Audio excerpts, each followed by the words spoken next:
ശ്രീ വസന്ത്, ഈ പ്രകടന പത്രികയെ സംബന്ധിച്ച് ACC അധ്യക്ഷൻ പറഞ്ഞത് ഇതിൽ ജനങ്ങളെ ബാധിക്കുന്ന ഒന്നും തന്നെ ഇല്ല എന്നുള്ളതാണ്. ഇപ്പോൾ പ്രിന്റുവിനോട് ഞാൻ ഉന്നയിച്ച ചോദ്യം, എന്തുകൊണ്ട് മോദിയുടെ ഗ്യാരണ്ടിയെ എന്ന ആശയത്തിലൂന്നിക്കൊണ്ട് തന്നെ ഈ പ്രകടന പത്രിക തയ്യാറാക്കുന്നു? സാധാരണ നിലയിൽ പൊളിറ്റിക്കൽ പാർട്ടികൾ ആ പാർട്ടി അധികാരത്തിലേറിയാൽ അത് ആര് ഭരിച്ചാലും ഇതായിരിക്കും ഞങ്ങൾ നൽകുന്ന വാഗ്ദാനം എന്നുള്ളതാണ്. അവിടെ പ്രധാനമന്ത്രി മോദിയാകാം, അല്ലെങ്കിൽ മറ്റൊരു വ്യക്തിയാകാം. കോൺഗ്രസിനെ സംബന്ധിച്ചും ആര് എന്നത് അത് ചിലപ്പോൾ രാഹുൽ ഗാന്ധിയാകാം, അല്ലെങ്കിൽ മല്ലികാർജുൻ ഖാർഗെ ആകാം. ആരുമാകട്ടെ, കോൺഗ്രസ് അധികാരത്തിൽ വന്നാൽ ഇന്നതായിരിക്കും ചെയ്യുക, CPM അധികാരത്തിലേറിയാൽ ഇതൊക്കെയാണ് ഞങ്ങൾ ജനങ്ങൾക്ക് വേണ്ടി ചെയ്യാൻ പോകുന്നത് എന്നുള്ളതാണ്. അതിന് പ്രിന്റുവിന് കൃത്യമായൊരു മറുപടിയുണ്ട്. ഞങ്ങളിതാ ആഗോള ബ്രാൻഡ് എന്ന നിലയിലേക്ക് മോദിയെ മാറ്റിയിരിക്കുന്നു. ആ മോദിയെ തന്നെയാണ് അവർ ലേബൽ ചെയ്യുന്നത്, ആ മോദിയെ തന്നെയാണ് അവർ മുന്നിൽ നിർത്തുന്നത്, ആ മോദിയിൽ ഊന്നിക്കൊണ്ട് തന്നെയാണ് പ്രകടന പത്രിക തയ്യാറാക്കിയിട്ടുള്ളത് എന്നുകൂടി പറയുന്നു. പക്ഷേ അത് പാർട്ടിയും മോദിയും പരസ്പര പൂരകങ്ങളായി പ്രവർത്തിച്ചുകൊണ്ടാണ് എന്ന് പറയുന്നു. അതാണ് BJP ഈ തെരഞ്ഞെടുപ്പിൽ ലക്ഷ്യം വെക്കുന്നത്. അതിന് കാലങ്ങളായി, വർഷങ്ങളായി രാജ്യം നേരിട്ടുകൊണ്ടിരുന്ന പ്രതിസന്ധികളെ അല്ലെങ്കിൽ വലിയ വെല്ലുവിളികളെ, അവിടെയാണ് 500 വർഷത്തോളം പഴക്കമുണ്ടായിരുന്ന രാമക്ഷേത്രത്തെക്കുറിച്ച് പ്രിന്റ് പറയുന്നത്, പൗരത്വ നിയമവുമായി ബന്ധപ്പെട്ട വിഷയത്തെക്കുറിച്ച് പറയുന്നത്, വനിതാ സംവരണം പോലെയുള്ള വിഷയങ്ങളെക്കുറിച്ച് പറയുന്നത്. ഇങ്ങനെ രാജ്യത്ത് പ്രതിസന്ധി സൃഷ്ടിച്ചിരുന്ന വിഷയങ്ങളെ അടക്കം ഞങ്ങൾക്ക് അഭിസംബോധന ചെയ്യാൻ പറ്റിയെന്നാണ് പറയുന്നത്. അവിടെ കോൺഗ്രസിന്റെ ആക്ഷേപം ജനങ്ങളെ ബാധിക്കുന്ന വിഷയങ്ങളൊന്നും പരാമർശിക്കപ്പെടുന്നില്ല എന്ന ആക്ഷേപത്തിന് എത്രത്തോളം കാതലുണ്ട് വസന്ത്? അല്ല ശ്രീ അഭിലാഷ്, അവർ മോദിയോ അമിത്ഷായോ ഈ വേണ്ടി വന്നാൽ ബ്രിജ്ഭൂഷൺ സിംഗിനെയോ അവർ ഐക്കണാക്കി മാറ്റിക്കൊണ്ട് ബ്രാൻഡ് ചെയ്യും, അതിൽ സംശയമൊന്നും വേണ്ട, അവരത് ചെയ്തോട്ടെ, നമുക്ക് യാതൊരു പ്രശ്നവുമില്ല.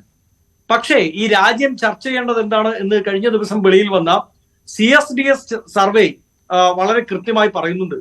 ഈ രാജ്യത്തിന്റെ പൊതുജനം വളരെ കൃത്യമായി ചർച്ച ചെയ്യുന്നത് ഇവിടുത്തെ വിലക്കയറ്റമാണ്, ഇവിടുത്തെ സാധാരണക്കാരുടെ പ്രശ്നങ്ങളാണ്, ജോലിയില്ലായ്മയാണ്, തൊഴിലില്ലായ്മയാണ്, യുവാക്കൾക്ക് തൊഴിൽ ലഭ്യമാകുന്നില്ല അടക്കമുള്ള വിഷയങ്ങളാണ് എന്ന് വളരെ കൃത്യമായി മനസ്സിലായല്ലോ. ജീവൽ പ്രശ്നങ്ങളെ ബാധിക്കുന്ന രീതിയിലുള്ള യാതൊരു ഗ്യാരണ്ടിയും യാതൊരു ഉറപ്പും ഈ പ്രകടന പത്രികയിലില്ല. എന്താണ് BJPയുടെ പ്രകടന പത്രിക? ആ പ്രകടന പത്രിക പഴയ വീഞ്ഞ് പുതിയ കുപ്പിയിൽ അവതരിപ്പിച്ചിരിക്കുന്നു.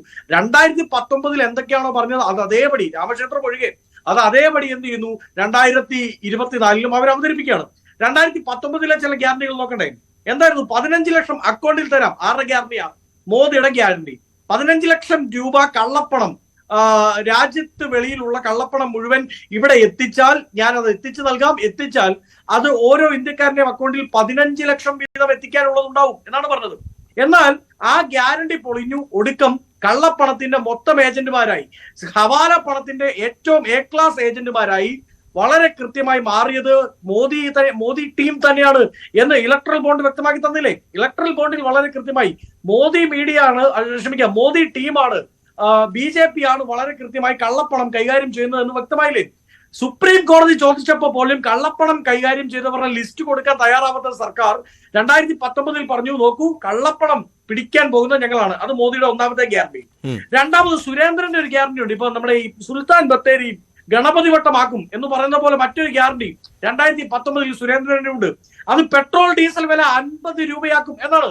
അന്നത്തെ ബൈറ്റുകൾ എടുത്താൽ ന്യൂസ് 18 അടക്കം ബൈറ്റുകൾ അതിനകത്തുണ്ടാവും. 2019 ഞങ്ങളെ അധികാരത്തിലെത്തിയാൽ 2024 ആകുമ്പോഴത്തേക്ക് പെട്രോളിന്റെയും ഡീസലിന്റെയും വില 50 രൂപയാക്കും എന്നാണ് പറഞ്ഞത്.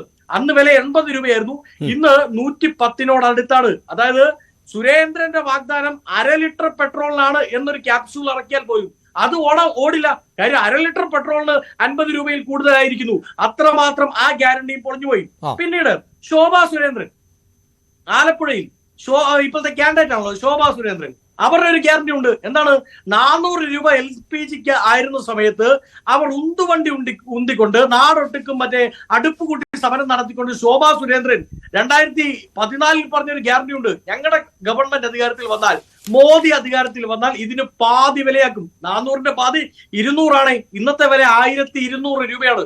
അതായത് 1000 രൂപ കൂടി അതിൻ്റെ അകത്ത്, അതായത് ശോഭാ സുരേന്ദ്രന്റെ ഗ്യാരണ്ടി പ്ലസ് 1000 റുപ്പീസ് എന്തിന് വിലവർധന ഉണ്ടായിരിക്കുന്നു? LPGക്ക് ഉണ്ടായിരിക്കുന്നു. രണ്ടാമതായി നിർമ്മല സീതാരാമന്റെ ഒരു ഗ്യാരണ്ടി ഉണ്ട്, മറന്നുപോയോ? എന്താ? യുവാക്കൾക്ക് മുഴുവൻ ഞങ്ങൾ തൊഴിൽ കൊടുക്കും. വിവിധ ബഡ്ജറ്റുകളിൽ അവർ പറഞ്ഞില്ലേ ഓരോ വർഷവും 2 കോടി തൊഴിലവസരങ്ങൾ ഉണ്ടാക്കുമെന്നാ പറഞ്ഞേ. എന്നിട്ട് നിർമ്മല സീതാരാമൻ എന്ത് ചെയ്തു? ആ ഗവൺമെന്റ് എന്ത് ചെയ്തു? അവർ ചെയ്തത് പൊതുമേഖലാ സ്ഥാപനങ്ങളെ മുഴുവൻ വിറ്റുതൊലിച്ചു. 77% ഡിസ്ഇൻവെസ്റ്റ്മെന്റ് പൊതുമേഖലാ സ്ഥാപനങ്ങളിൽ ഈ സർക്കാരിന്റെ കാലയളവിൽ ഉണ്ടായത്. അങ്ങനെ ഉണ്ടാവുമ്പോൾ സ്വാഭാവികമായും ജോബ് ക്രിയേഷൻ ഇല്ലാതാവും. 50 ലക്ഷം പേർക്ക് തൊഴിൽ നഷ്ടപ്പെട്ടു എന്നാണ് നോട്ട് നിരോധനവുമായി ബന്ധപ്പെട്ട NDTV അടക്കം പുറത്തുവിടുന്ന കണക്കുകൾ.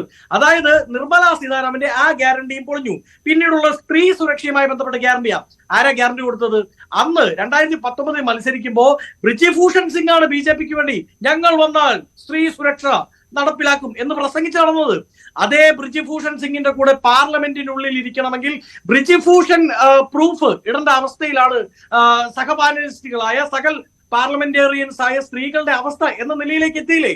ഈ രാജ്യത്തിന്റെ യശസ് മോദിയൊക്കെ ഗുജറാത്ത് മുഖ്യമന്ത്രി ആവുന്നതിനും കാലങ്ങൾക്ക് മുമ്പ് അന്താരാഷ്ട്ര വേദികളിൽ ഉയർത്തിപ്പിടിച്ച ഒളിമ്പ്യന്മാർക്ക് അവരുടെ മെഡൽ വലിച്ചെറിഞ്ഞ്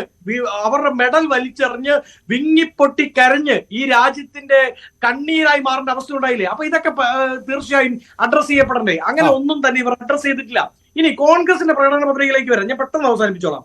ഗവൺമെന്റ് ജോലിയുമായി ബന്ധപ്പെട്ട് ഞങ്ങളുടെ പ്രകടന പത്രിക ന്യായ് പത്ര പറയുന്നു 30 ലക്ഷം ഗവൺമെന്റ് ജോലികൾ ഒരു വർഷം ഉണ്ടാക്കും. എന്നാൽ ഈ ജുംല പത്ര എന്ന് പറയുന്ന ഇവരുടെ ഇതുണ്ടല്ലോ, എന്താണ് പ്രകടന പത്രിക, അതിൽ യാതൊരു മെൻഷനുമില്ല.